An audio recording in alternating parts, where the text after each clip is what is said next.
you'd like to make eye contact, if you have a joke that you'd like to make or a point that you really like to hit home. Look into the light. Yeah, you can really just like connect with the audience there. Yeah. Most people we just end up kind of looking at each other. 3, 4 million people watching? Excuse me, there are 10 million people watching this. 10 million. Yeah, Sorry. yeah, don't underestimate people. Gotcha.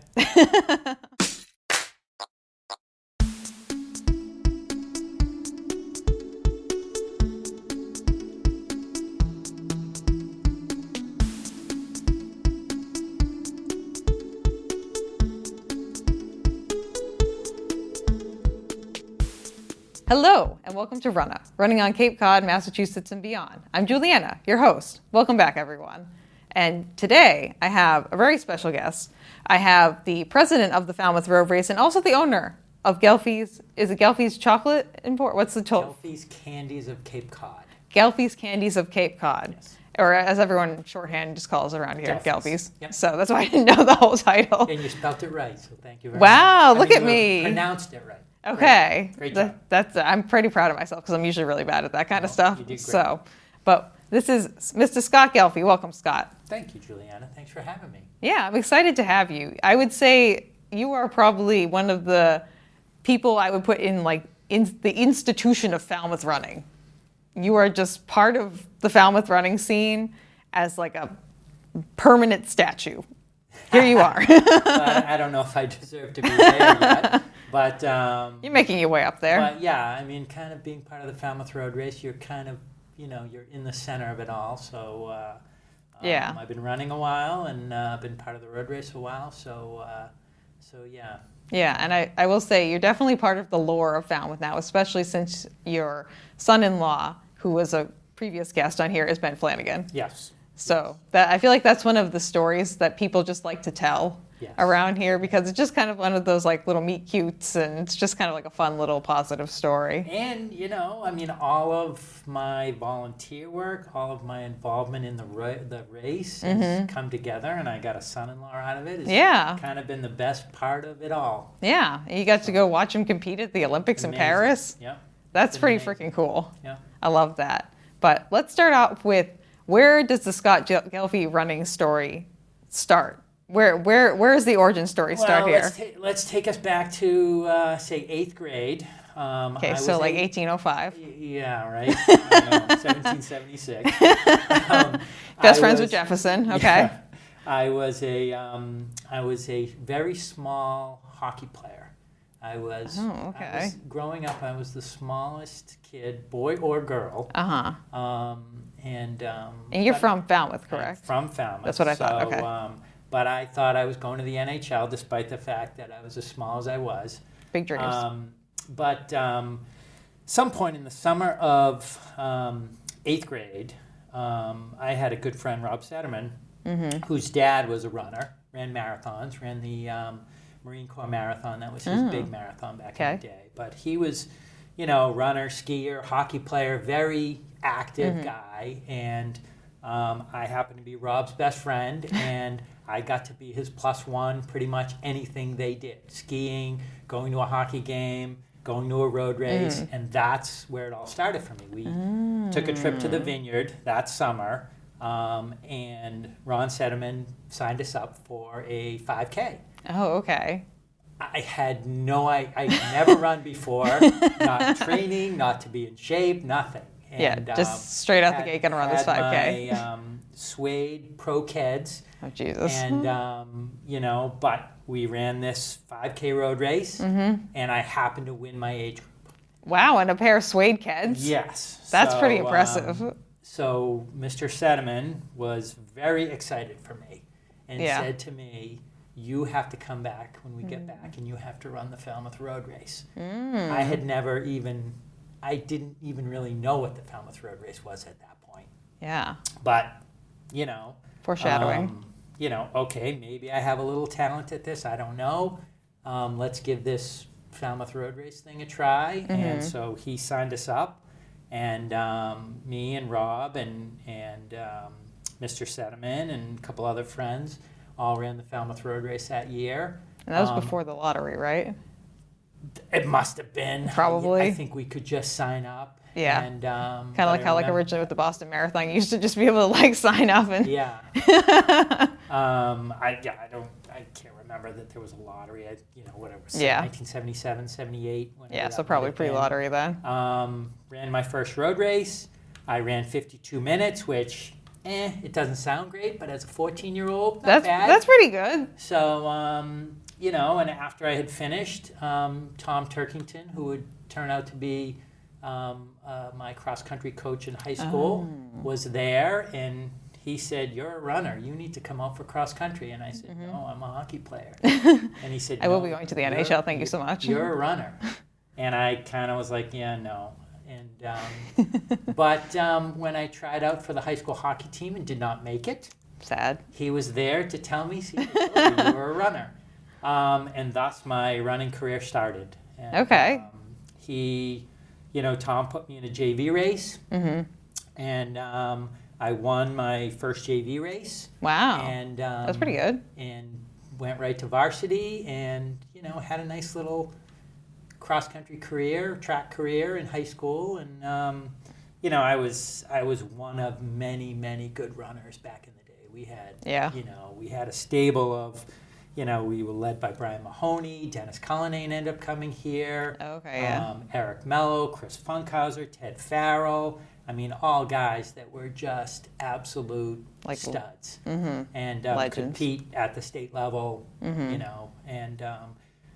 so.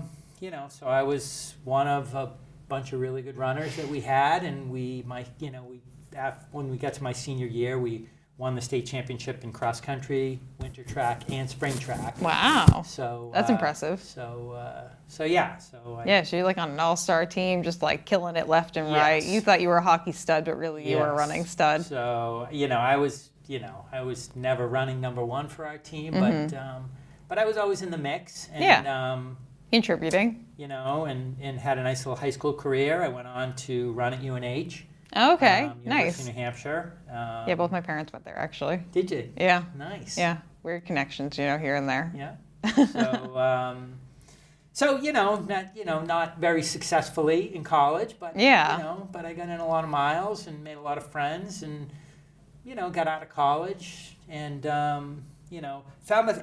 After I ran Falmouth that first year, it was always an annual thing. It was the biggest event of the year for me. I mean, that's, as you know from being the president of the Falmouth Road Race now, that's not an uncommon experience, especially for people who live in town and can get that guaranteed entry. Yeah. It's like this is our race. This is the community's race. We all come out and we run it together as a town. Yeah. That's just that's the end of it.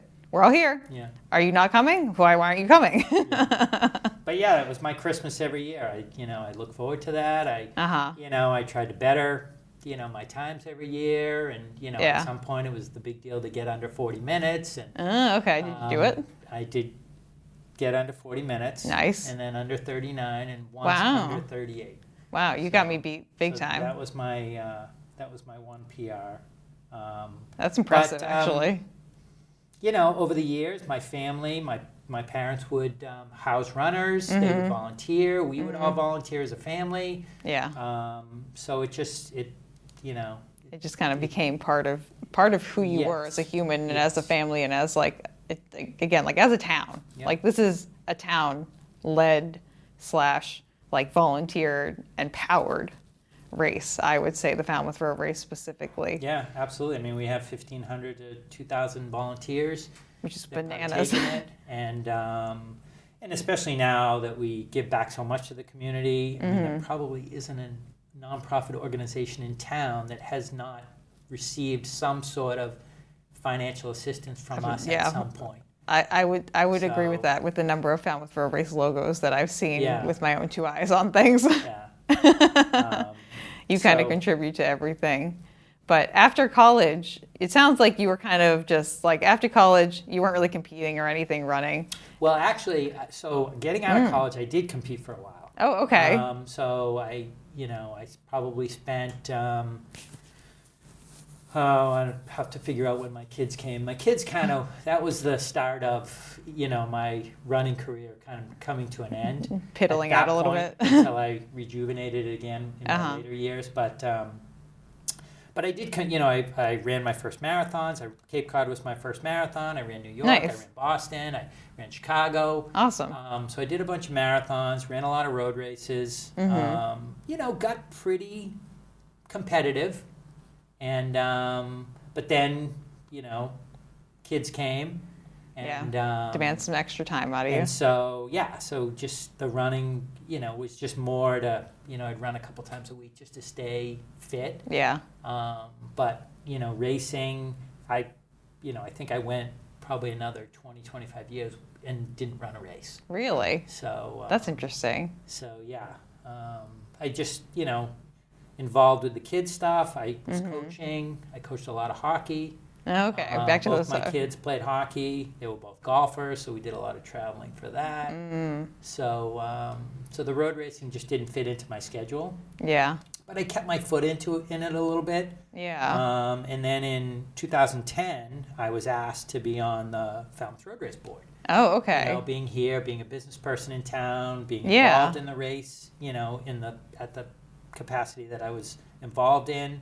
What were you doing with the race before that? Were you like leading a volunteer group or something? No, just volunteering, and I always housed runners. Okay. We were always a host family. And so, I housed runners like Steve Scott, who held the American record in the mile for a long time. Dean Matthews, who his claim to fame back in the day was that he won the Hawaii Marathon. Okay, sure, why not? But there were a lot of other runners that people wouldn't even know. But but they're memorable to you. Yeah, but we housed runners all the time, and then I was asked in 2010 to be on the board, and I absolutely said yes, and with some changes there, 2 years later, I was president, and so except for a 2-year hiatus along the way, I've been president ever since. Now, what was the kind of the trajectory from being on the board to president? Was it just that the position was open and you were like, I shall be doing this? Or did you get asked? Or what was the... Well, I think, so we were going through some changes. We made some changes with our race director. And at the time, we had signed Dave McGilvery and Dimsey, his team, to kind of be the race directors and our operations team for the race. And at that point, the current president of the race... Who was president before you, Scott? Christine Frazier. Okay. And so she got moved to she was, had a talent for sponsorship sales. Yeah. And so she moved to that, and that left the void at president. And I think everyone on the board kind of looked at each other and like, okay, who's going to be president now? And you were the only one who was like, I'll do it. And so I don't really remember how it all shook out. If someone nominated me or. You just kind of ended up there. But I know walking out of there, I was president. You know what the end result was. Okay. Well, that's definitely... I would say that's not necessarily a position of power in Falmouth, but a position of notoriety, shall we say, in the Falmouth scene, even outside of the running scene here in Falmouth. People, like we just mentioned, they are part of the Falmouth Road Race, whether they're runners, whether they're not, in some capacity, and a lot of people know you, not only from doing that, but also because of your candy shop and stuff too, which everyone definitely go check out Ghelfi's Candies if you're either in Falmouth or in Mashpee, because you have the Mashpee location too. Yeah. But I feel like you're just a known person in Falmouth, regardless. Yeah, I mean, I grew up here. My parents, my mom especially, was very involved in town, so she got certainly our name out there back in the day. And I imagine she probably liked to talk like you do, Scott. Oh my God, she 10 times me. So, but she liked to volunteer for a lot of stuff. And one fun fact is my mom and a few other running moms back in the day when we were in high school, they were called the Hardcore Mothers. Okay. And they started the Main Street Mile. Oh, really? Yes, it was my mom, Avery Funkhauser, Muriel Farrell, okay, Shirley Cullinane, and probably a few others that I'm forgetting. But the few of them got together. They started the Main Street Mile to raise money for the cross-country team. And so fun fact that's how it got started. So Okay, cool. My mom was part of that. Is your mom still around? She is not. Oh, okay. I was going to say, I would like to have her on the podcast, but like No. we're getting into that zone where like I know I'm getting older, and like Yeah. I went to visit my parents the other day, and I was like, you are getting older. Yeah. And like I know that some people who are a little bit older, their parents are not here anymore. So sorry about that, Scott. No, Dad's still But- here, but Mom moved on a few years ago, and she that's was never a bummer. runner, but she was Passionate about that. She loved the road race, and she certainly was up for volunteering in any way, shape, or form she could. Yeah, So- it sounds like to me you've kind of learned a lot from like watching your mom do things like that too, like just kind of like leading by example, like showing Yeah. the value of volunteering and being part of the community. Yeah, I never, it wasn't anything I consciously was trying to copy her or emulate. It Yeah. just kind of people ask you to help and you do. Yeah, And Yeah. so my mom never said no, and I guess I'm similar in that way. yeah, and I mean, and you can probably attest to this too. Generally speaking, for the most part, you get a lot out of volunteering. Oh, yeah. I mean, it's especially. I mean, I love the road race. I mean, I would. I would imagine you do. It's a completely volunteer situation. I love to be part of the board that I'm on. We have a great group of 7 of us, and I love working with the staff. Race week and So much being fun. part of all of the volunteers and having the elite runners come in. Yeah. I mean, I'm a total running nerd, so I know most of the not personally, but I know of almost all the elite runners. So when they come in, I know who they are, and Well, we have some pretty big names that come through here, oh, it's amazing. which is wild to me. Like we go from like somewhat of an unknown entity in the entire world to being the center of the universe for like 3 days, pretty much. Yeah. Wild. Yeah. So you're president of the Falmouth Road Race. What does that even entitle? Like what are the job responsibilities for said president of the Falmouth Road Race? Well, I mean, I pretty much oversee everything, but mostly I oversee our board first of all. I run our board meetings. Okay. We make sure that we have a handle on our budget. We, the staff answers to us. Our executive director now, Megan Faulkner, Yep. answers Love to Megan. our board, namely me. I'm kind of the go-between between the board and her. Okay. I'm just kind of overseeing and kind of have my hands in pretty much Everything. everything. Just kind of yeah. making sure everything is like everything seems like it's going okay. Just Yeah. checking in with people, seeing how they're doing. I mean, we have a budget. Our budget is our Bible, and we follow that I would as closely imagine. as we can. We set that for the year, and then we follow that, and and then we have our philanthropy, and so I'm in charge of our philanthropy and making sure. Are you? Yeah, that we we have our grant committee, we have our scholarships, we a lot of requests come through me, and I'm able to donate to different. To the Berlin Marathon Fund for There you Juliana, go. which was great. Thank you very much. Make donations similar to that. So yeah, it's. That's a really cool role to have. And I know we talked about already too. You guys have donated to so many things in town, like so many organizations. Do you have any maybe favorite stories or maybe anything notable things that you guys have donated to over the years that maybe stand out to you or? Well, two things come to mind right away. Okay, go for it. Is that my vice president is Bob Antonucci.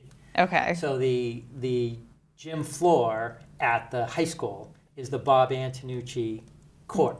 Oh, So I thought you were going to name it the Bob Antonucci gym floor. I was No, like, this feels well, a little bit it's unceremonious. the floor is named after Bob. Bob was a superintendent of schools here in Falmouth, and in my mind, Bob is the most respected person in this town, and I'm so fortunate to be able to have him work with me on all of this. But it's always, a fun story that, we're walking on Bob Antonucci, we're stepping on Bob. I want nothing else but to have a floor named after me at some point. At high school. But so New goal unlocked. That was a fun project to work on, and knowing that Bob is part of our board, and the floor was named after him. And now I'm going to think of that every time I go into the gym there, and it's going to be very funny to me, just me alone. And, another great story is we just lost our good friend Ghelfi, Jim Calparis, who legendary track coach in town, and worked at the high school, and so the outdoor track is named after.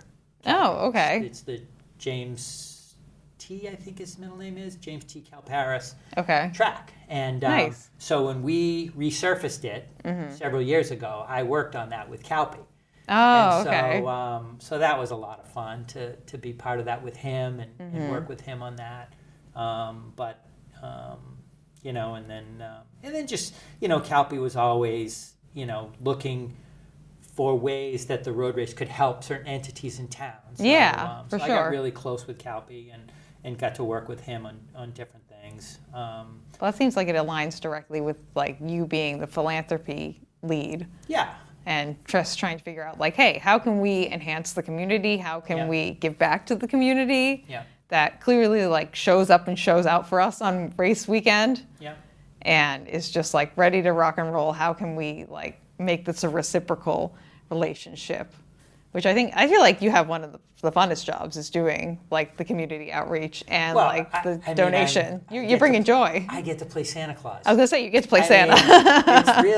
It's like I'm the front person on this. So, yeah, I get a lot of credit for it, but it's there's so many people behind the scenes. It's our staff, it's our race that provides all of this that I get to do. And, I get a lot of credit for, I don't do a lot of that work. Yeah, you show up and you're the face of the operation. I get to hand out the checks and, you're walking up with like the big giant checks and like, welcome, check. Exactly. I'm sure you've handed many a big check to people. Yes.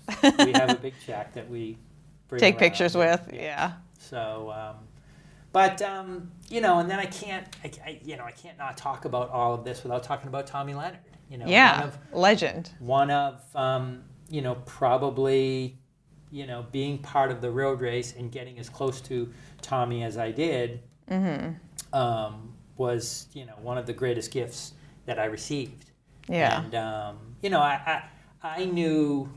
I got to know Tommy when I was just starting out running because our cross-country coach, Tom Turkington, was very close with Tommy. Yeah. And so we would go to a meet in Boston, and then he would take us over to the Elliott Lounge where Tommy was bartending to say hi. Oh, that's funny. And so we always got to see Tommy. And I remember, I think it might have been my second Falmouth where I got to officially meet Tommy at Falmouth.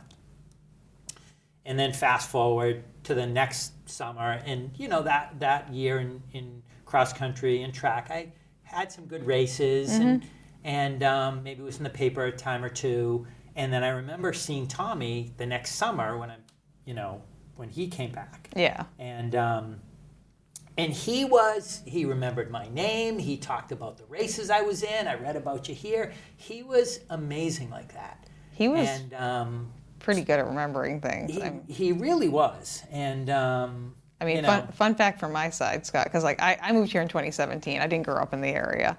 One of my first job when I moved here was at JML, and so I actually took care of Tommy the last year that he was alive. You did. And I actually got to tell him about I was training for my very first marathon at that time, so I got to report to him before, after all my long runs, and I would go into his room and visit with him, and he would remember even on his last couple of last days, he was remembering everything. And he would talk to me about training for my marathon, and I came back, I gave him the report afterwards too.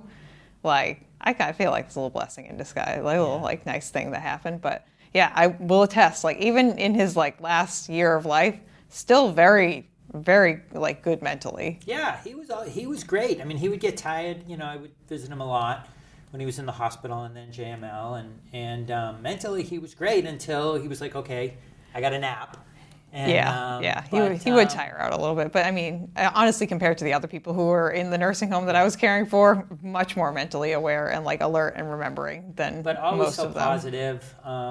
Just always if there were ever moments where I felt like I was overwhelmed with anything road race wise or got bummed out about something, go see Tommy, and he just uplifted you like no one else could. Yeah. And, he would just make you feel so important that what you were doing was,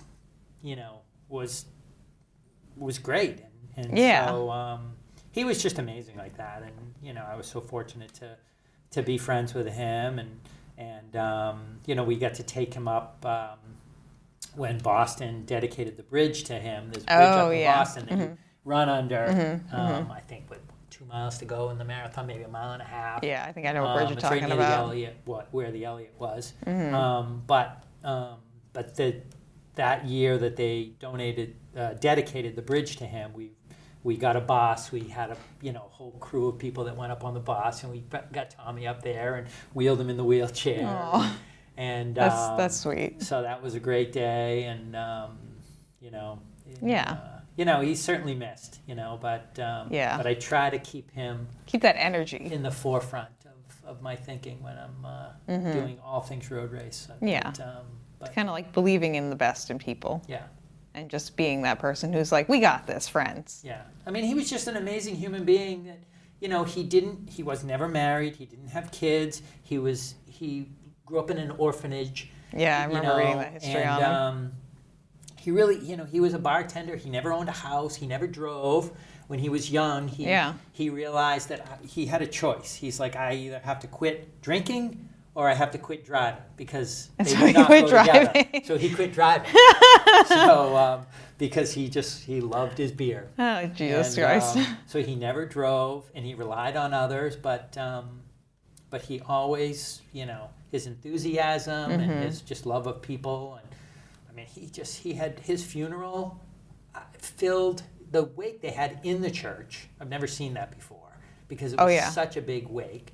And then the church was just packed. Yeah, I remember going, because I took care of him his last year of life. And so I was like, where and present. And anyone who's in the nursing home, you always get invited to any wakes or funerals you'd like to go to, because obviously you're pretty close to some certain people. And so I remember going to that, and it was just like, and I live pretty close to where the funeral home is too, all day. Yeah. It was like a Beyonce show or something, or like a Taylor Swift show almost, the number of people who were coming through this funeral and the wake and everything. Yeah. It was, I feel like it just goes to speak to the fact that like, you can live an unconventional life, kind of like Tommy did, but it's that kindness and that like love and support that really like draws people to you. Yeah. Like if you're kind to other people, you're just gonna bring other people in. Yeah. And it's just like, clearly Tommy did that. Yeah. And he had an amazing way of, I feel like I was his best friend. Yeah. But I think, a lot of other people probably felt that way too. Everyone thought you were just Tommy's best friend. Yeah. And he just made you feel like that. And, and the kindness, funeral respect was just a testament. And, I just remember standing there and, I'm like, I got Dave McGilvery, I got Joni Benoit on my shoulder, Frank Shorter's there, Billy Rogers, you got Steve Jones, amazing athletes over the years that came in contact with Tommy that came out and paid their respects. And I mean, the list goes on and on and on of just the who's who in the running community that came out for that funeral. It was amazing. And I'm sure there's hundreds of people who are no names too, for the most part too, who just like, Tommy had the same level of impact on Bill Rogers as he did like John Smith or whoever it is that shows up there, because he treated everyone with the same level of kindness, respect, and listening that just made you feel seen and heard, which is, I feel like, an invaluable skill, to be honest. No, he was amazing.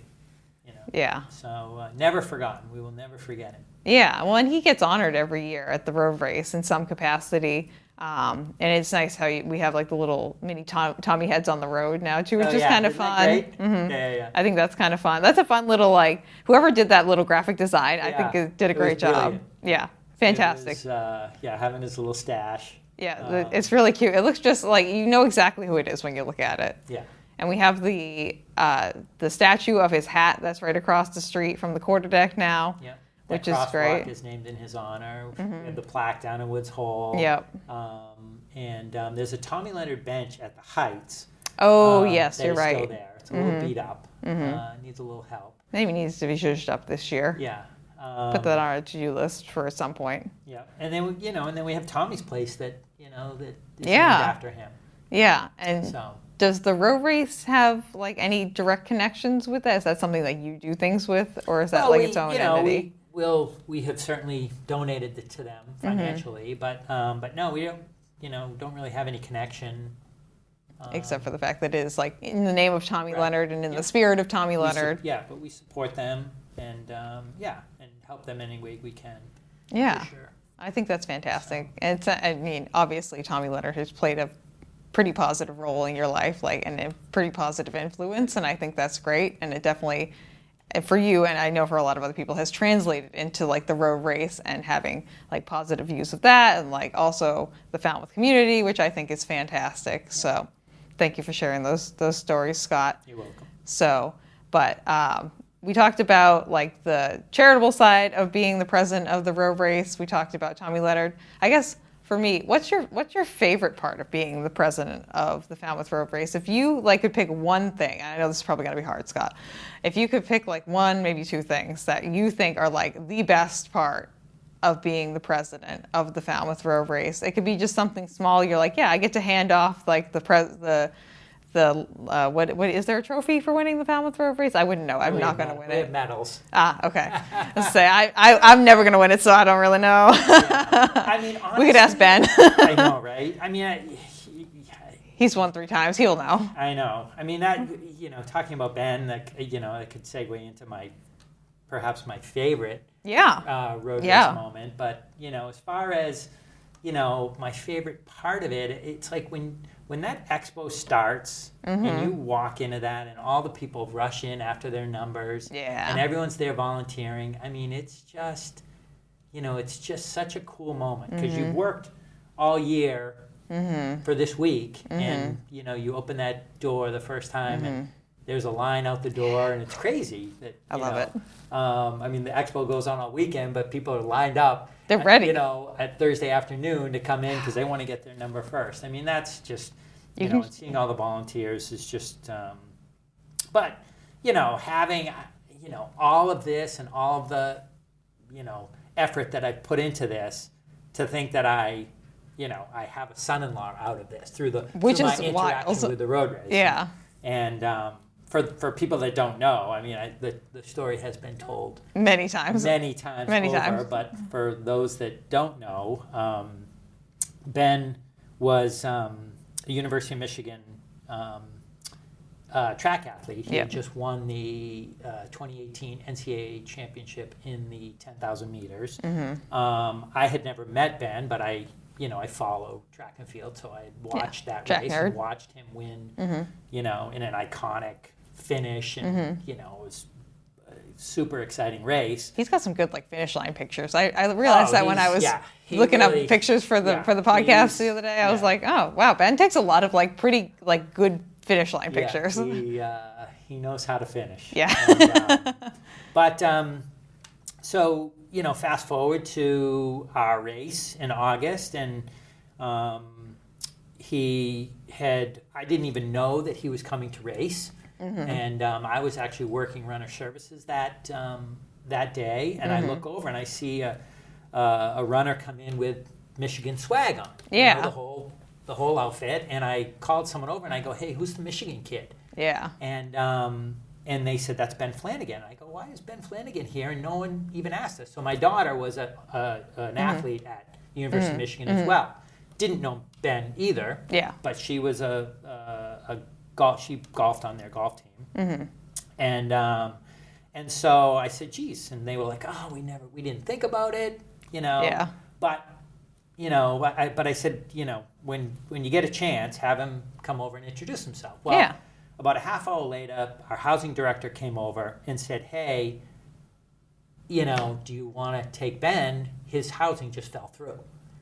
And so I called my wife and I said, hey, I got this Michigan kid. He's going to stay with us. And she's like, we have no place. And I'm like, well, have Hannah sleep down on the couch. He can have Hannah's room. This is where the lore begins. And so, I still hadn't had a chance to meet Ben, but he got dropped off at our house. And everyone was out. We have a tennis court, pickleball court in our yard, and everyone was out playing. And Hannah and Ben met for the first time. I came home, got a chance to meet Ben, but I didn't really get a chance to hang out with him very much because I'm busy with road race it's stuff. a busy weekend, obviously. But in the meantime, him and Hannah got to know each other, and they had a lot in common, being athletes at Michigan,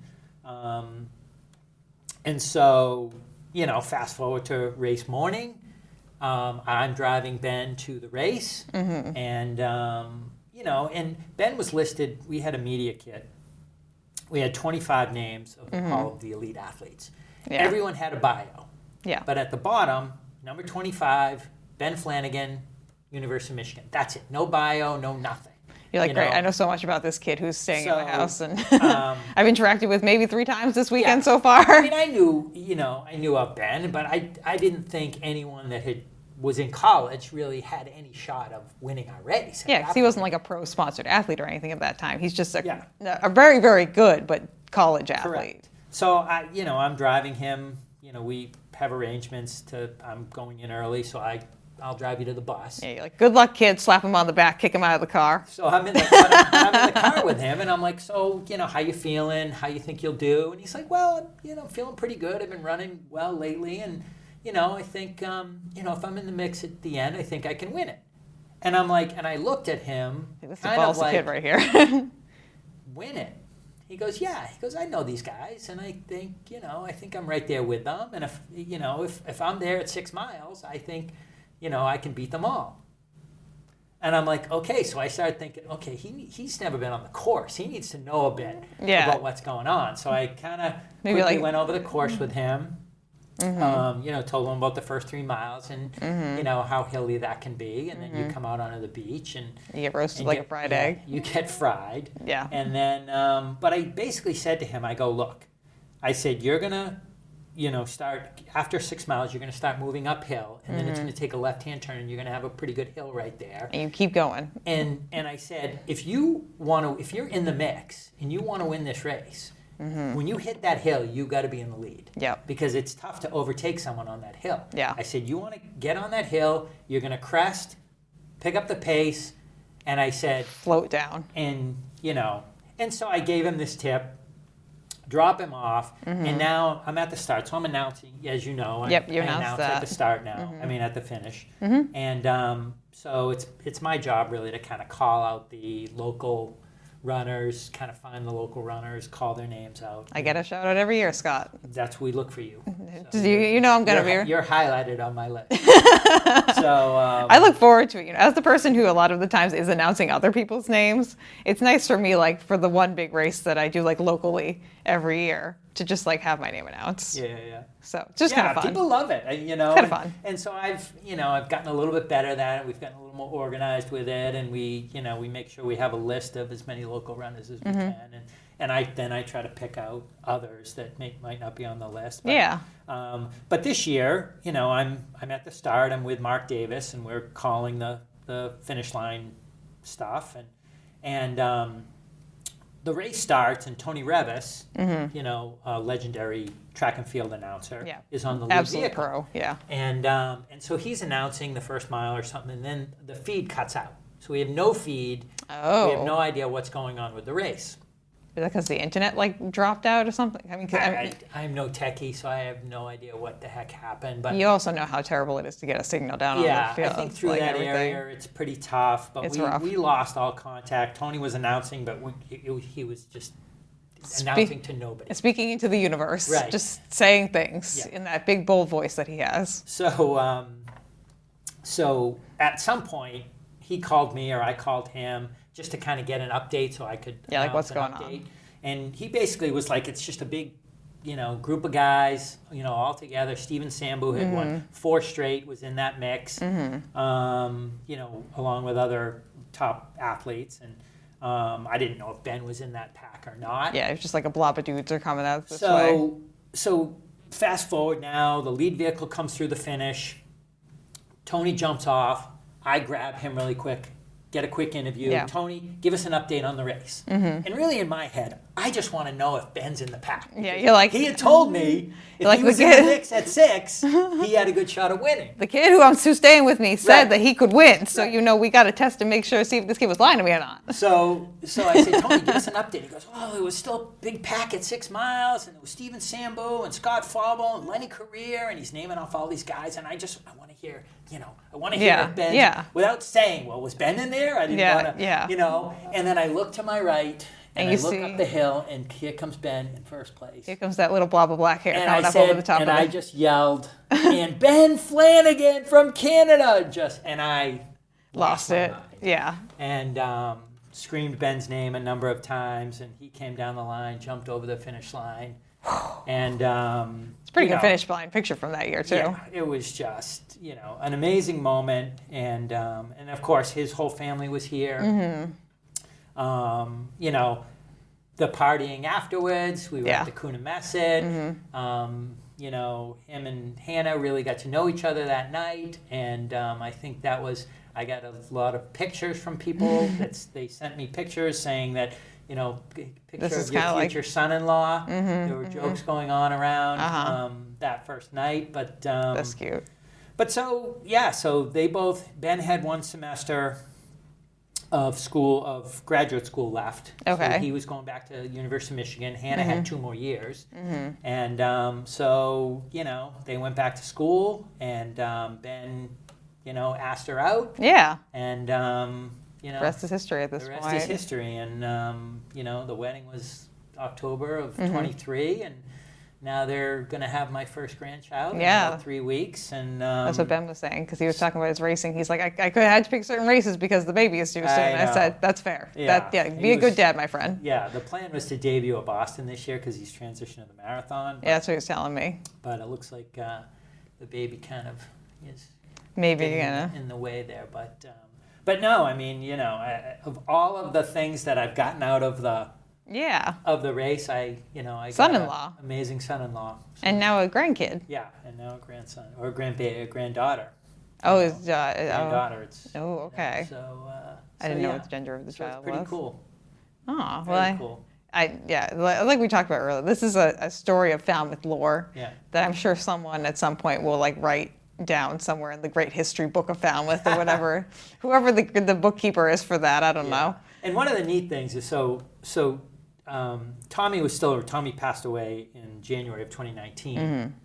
So Ben won the race, and he didn't get a chance to. Tommy was in that lead vehicle that year, but he heads right back. He didn't. Yeah. He wasn't in any shape to stick around. No. So we, Ben never got a chance to meet Tommy, but throughout the fall in my visits with Tommy, telling him the story about Ben and Hannah getting to know each other, Tommy was the ultimate romantic. He loved, a romantic story. So he always wanted to know getting updates on what was going on. And so, and then that Christmas, Ben came back to Falmouth and stayed with us. And then Hannah and Ben and myself went in to visit Tommy at JML just about 2 weeks before he passed. Mm-hmm. And so Ben did get a chance to meet Tommy. And both Hannah and Ben came in with autographed pictures of Tommy used to send congratulations notes to my daughter frequently. When she would do well in a golf tournament or something. That's adorable. He would send her a note. And so both of them came in with autographed pictures of themselves to hand over to Tommy. And Tommy, being kind of confused at the end, had a Michigan State T-shirt. And so he had somebody bring the Michigan State T-shirt to him so he had it sitting on himself. On top of himself, and they came in, not realizing that they went to the University of Michigan, not Michigan State. That's funny. So I have this picture of Tommy with a Michigan State T-shirt with Ben and Hannah Ben and Hannah to on each side. So, but Ben got to meet Tommy near the end, which was nice. And that was a big thrill for Tommy. So that's a really awesome full circle moment there. Yeah. just a lot of the things from your life kind of coming and touching each other and meeting up and kind of creating that little circle that is like, I guess, the Falmouth running community right there. Yeah. That's a big portion of it. Yeah. But those are some great stories, Scott. I appreciate that. Well, thanks. Was there anything else you wanted to speak on? I feel like we've hit a lot of the high points, I feel like. Yeah, no, I mean, we're just, we're still rocking and rolling. The race is a well-oiled machine, and, we just lost our former executive director, Jennifer Edwards. We had a great working relationship for a number of years, and she did a lot of great things for us and brought us to a new level. And now, now that's been handed off to Megan Faulkner, who worked closely with Jennifer. Oh, yeah. I think we're just going to have this seamless transition, and we have a great staff, and the board's still going strong, and so for sure, we're in a great place. Yeah, and I mean the Falmouth Road Race continues to be probably one of the top 10, 20 races in the country for people to come and run. Well, I put it number one. I mean, I would put it number one for bigger races. Cape Cod Marathon's my number one for smaller races. Smaller races, but completely different level when it comes to involvement and people and everything, Yeah. But yeah, I mean, Cape Cod Marathon weekends, it's turned into a pretty big weekend now. Yeah, and you think we're stopping? We ain't stopping. This is just the beginning, Scott. Nice. So you put me and Kathy behind something. It's like a train that's going to the end of the earth. Yeah. So, but yeah, it's something. It's an event that brings the whole community together, and I would say for me also is like a Christmas weekend. It's the one time of the year, and I'm sure you can identify with this too, when all your running friends come to you instead of you having to go to them, which is very nice. Yeah. Not having to you can go run the Boston Marathon, you can go run Chicago or New York, whatever, and you know how it is. You'll run into a million people. Actually, a funny quick story. When I ran New York, I went to pick up my number the first night of the expo because I was staying with my friend who lives a mile from the expo place, and I'm walking out of the expo, and who walks by me? Brian Baker. I'm out of the 52,000 people who are picking up their numbers, of course I see Brian Baker on my way out of the expo. So it's a small world. Yeah. You know how it is. Brian does the Cape Cod Half every year. Every year. Falmouth Road Race every year. Brian and I went to World Championships together in Oregon. Oh, okay. And, nice. One of my running highlights. Do we have time for that story? Yeah, whenever. There's no time limit on this, Scott. This is going to give, I don't know if Brian's going to like this now. He'll be on. He can contest if he wants to. I will state that Brian is a better runner than me. Okay, this is the beginning statement here. Yes. This means the story can only go one direction. When we were in Oregon, we signed up. They had a 5K that was connected to the World Championships, and it kind of started with the World Championship Marathon. The marathon took off, and then the runners for the 5K would jump in behind, and we started right behind the marathon, and the marathon would take out on the course. We would finish this 5K course. Okay. And thousands of runners. Yeah. And, both myself and Brian ran, and a couple of other of us that were there. And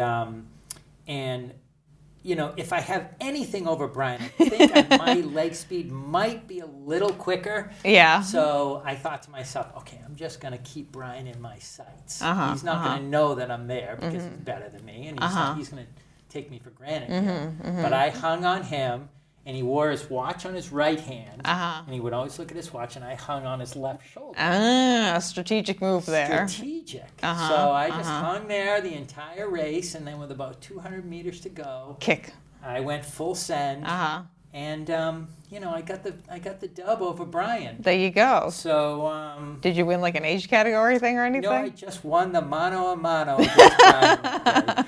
So would have hit it home a little bit more if you could have been and I won the age category for that one, I don't even, maybe I don't even remember, actually I'm not even sure they had age group, it's more of just kind of being part of the World Championship atmosphere, and they had this race. And of course, there's that competitive spirit that there's not anything to win, but I will be winning. Yeah. So so fun story with Brian. I mean, probably the only time that I've ever beaten Brian. Probably the only time I ever will beat Brian. Yeah. But I I mean, you know. samesies. Like the only times I've run faster than him is when he's been injured. So So yeah, it's fair. So, but he's been a great friend and someone great to run with, and he's always optimistic and positive. And, Yeah, he's a good upbeat dude, which is great. So we've had a lot of good runs over the years, and yeah, we'll have him on the podcast too. And next time he comes down here from New York, we're gonna have him on the show. Great. So that way he can come in and give us his. Yeah, he's got a lot of great stories. So. Yeah, his like 40 some odd years of running the Falmouth Road Race consecutively that he's got going on. He has that singlet where he replaces the number on the back every year. Yeah. And I'm just like, okay, great. Yeah. I think I'm on like 11 this year. Yeah. I don't know. In fact, he owns a house in Falmouth because of the road race. Oh, yeah. Yeah. Him and Carolyn will come down here and they'll stay, which is great. Yeah. And they got their dog, Maeve. Yeah. May. Yeah, is it May? I think it's May. May? Yeah, could be either one. Yeah. I don't know. I'm terrible with names, Scott. I'm the worst, so it is what it is. But yeah, that's a fun little story too. But so for the road race, when does registration open again? Do you remember? May 1st. May 1st. So first week is Falmouth residents. Yep. And then it's the general selection after that. Yep. For 2 weeks. And Yep. We're rocking and rolling. Yep, and if you're a resident of Falmouth, if you can prove your residency, obviously, you do get guaranteed entry. Yep. Still have to pay the price for the mug and the bib, but you do get a guaranteed entry. And if you are not a resident, you go into the lottery. Correct. Yep. Which I will say is like a pretty fair lottery compared, like, I feel like it's completely random. I mean, I feel like I've entered other races where I've not gotten in for like a super long time, but like when I ran Falmouth, because fun fact, Falmouth road race was my first road race ever. I did it in high school, I think. Oh, wow. Maybe? No, college. Yep. College, something? I don't know. And weirdly how I found myself back here. Life is weird. Yeah. You already know that. But yeah, I feel like it's a pretty like, I tell people if you haven't, like from my own understanding and my like gathering of data mentally, just me, if you don't get in the first year, probably in the next 2 years, you'll probably get in. I feel like 1 out of 3 is probably a good odds to give it for the road race. If the random selection doesn't work for you for a few straight years, and someone contacts us, and we want to give everyone a shot at it, so we might make exceptions in certain situations like that. Well, and you can also run for a charity too. Right. We have our charity program, our Numbers for Nonprofit, that there's over 3,000 bibs involved in that, and there's so many. We have over 200 charities now that that's a great way to give back and to help a lot of these charities that need help. Yeah, I know a lot of the charities too. Like the fundraising minimum isn't super high. It's like $500, $700. Yeah, every nonprofit can set their own limits. Yeah. And and a lot of nonprofits are just small. They have 5 bibs. Yeah. And they're always looking for runners, and so there's always an opportunity for someone to get in that way. Yeah. And I will say, just from running the race, and I'm sure you'll probably agree with this, Scott, it's a very fun race to run. It's a very fun race to run. Absolutely. I become the mayor of Falmouth for about an hour because everyone who I run by is like, Juliana! I'm like, yeah. It's a because it's just our neighbors. Our neighbors are out there cheering. That's what it. People are like, everyone knows you. I'm like, yeah, because that person lives down the street from me. That's the person I see at the grocery store every day. Yep. Like every time, it's just like these are my neighbors. Yep. This is how they know who I am, because they also live in town. Yeah.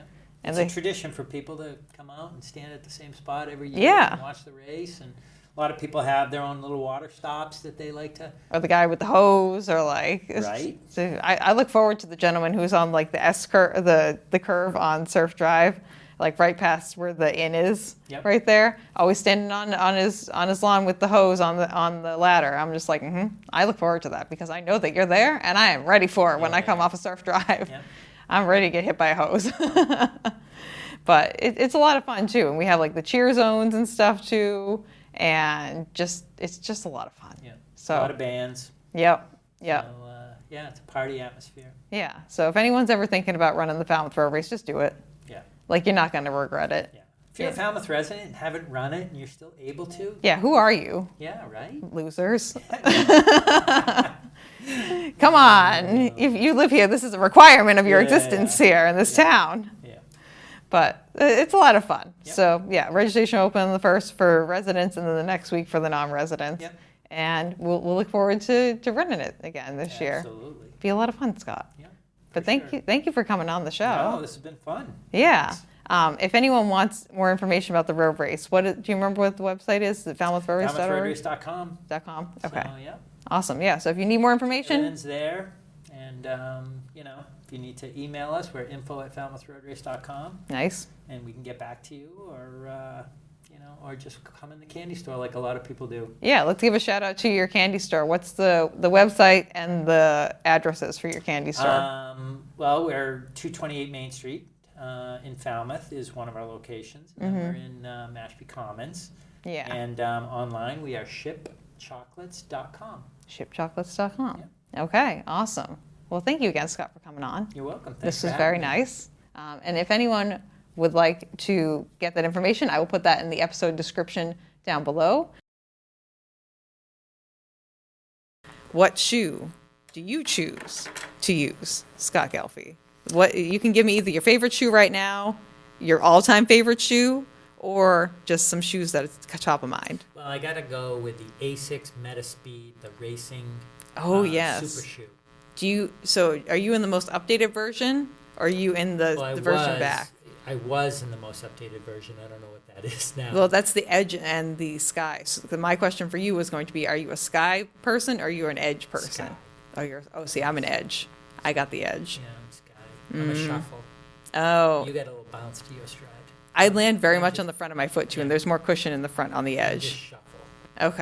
Okay, so the Metaspeed Paris Sky. Yeah. Do you have any other shoes that you run in regularly?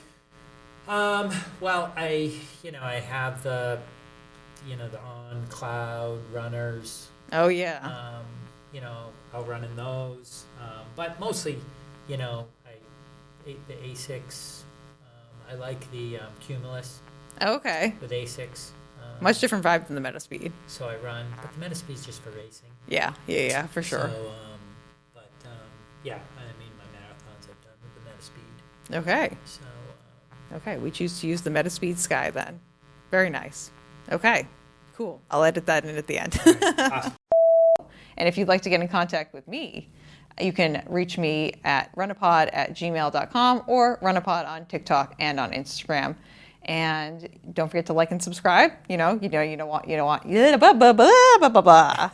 Words sometimes are not my forte, which is great that I talk. It's a good thing. But if you'd like to rate and subscribe or like this episode if you're on YouTube, greatly appreciated.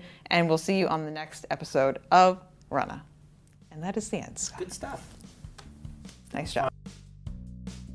Thank you for listening to this episode of Runnah. This podcast is edited, hosted, and produced by me, Juliana Coughlin. Brought to you in part by the Falmouth Running Club and the Falmouth Community TV station. If you'd like to connect with us, you can find us on Instagram and on TikTok at RunnahPod. And you can send us an email at runnapod@gmail.com.